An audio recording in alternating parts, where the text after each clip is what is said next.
Hello, here's my audience. And my name is Hannah Ramirez. I'm doing a speech about the harmful effects of abstinence-only programs. So abstinence-only programs have set back the efforts of HIV prevention, sex education, and family planning by years. You saw several TV shows about teen pregnancy and movie punchlines revolved around bad sex education because of the relevancy it had in our society. When I was growing up, specifically around the age of 12 to 17, teen pregnancy and accidental pregnancy were hit in the media. Everyone loved it, but they feared it too. All the media would show was typically a high school aged girl and a boy who had unplanned pregnancy. It seemed that the media was aware of the negligency education systems had on our sex education. Today, I am going to convince you why sex education should consist of more than just abstinence-only programs, how U.S. education systems are failing in setting up youths for teen pregnancy, harmful STDs, and why sexual health resources should be accessible to all.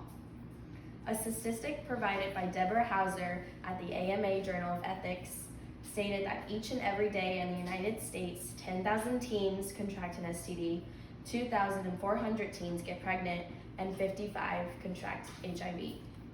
The only programs U.S. teens have had for sex education have been abstinence only till marriage, which have to censor life-saving information because it's inappropriate. The just say no approach in relation to sex and teens will never be effective. Curiosity will always get the cat pregnant. Although long ago, when abstinence-only programs were on the rise, the federal funded education often distorted information about the effectiveness of contraceptives, condoms, and the risk involved with abortions, and it blurs the line between science and religion. It was also found that between 2004 and 2017, that programs which educate about human sexuality in U.S. schools fell from 67% to 48%. Not only was sex education on the decline, but so was HIV prevention, falling from 64% to 41%.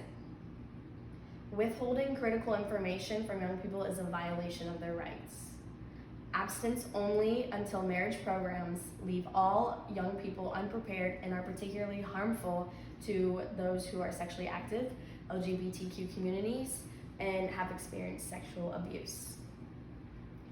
When you defund places such as Planned Parenthoods and other places that provide multiple procedures or benefits, it directly affects those communities that are colored communities, low income, or LGBTQ.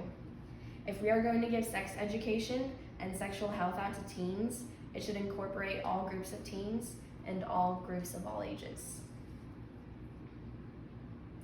Not only is all this about sexual interaction, but this can also help with youth relationships too. Help to build them healthier relationships at a younger age and sharpen their decision-making skills. We live in an age where realistically your child, teen, or young adult can see anything on the internet. They also have access to information and resources we never used to have. Thankfully, due to that and the upside of social media nowadays, the younger generations are not scared to have the uncomfortable talks. A lot of useful and life-saving information is now out there for everyone to obtain. Not only do younger generations utilize the internet and social media to their advantage, but many professionals do as well. I've seen gynecologists, doctors, therapists, dietitians, and more on apps making videos or posting helpful and informative graphs that I believe have helped thousands of people because they have the access to it anywhere in the world. By accepting my proposal, we can provide a little more equality for all, better healthcare, and more resource centers. We would be able to combat those statistics not only for the youth of America, but for ethnic groups as well. Although my main focus on this speech was about the harm of abstinence only till marriage programs, there's many other beneficiaries to this proposal. Even divorce rates could go down by having youths build healthier relationships. When young adults are taught to build meaningful and healthy relationships. And again, to touch on the severity of the STD aspect, we could nearly diminish the rate at which youths contract STDs.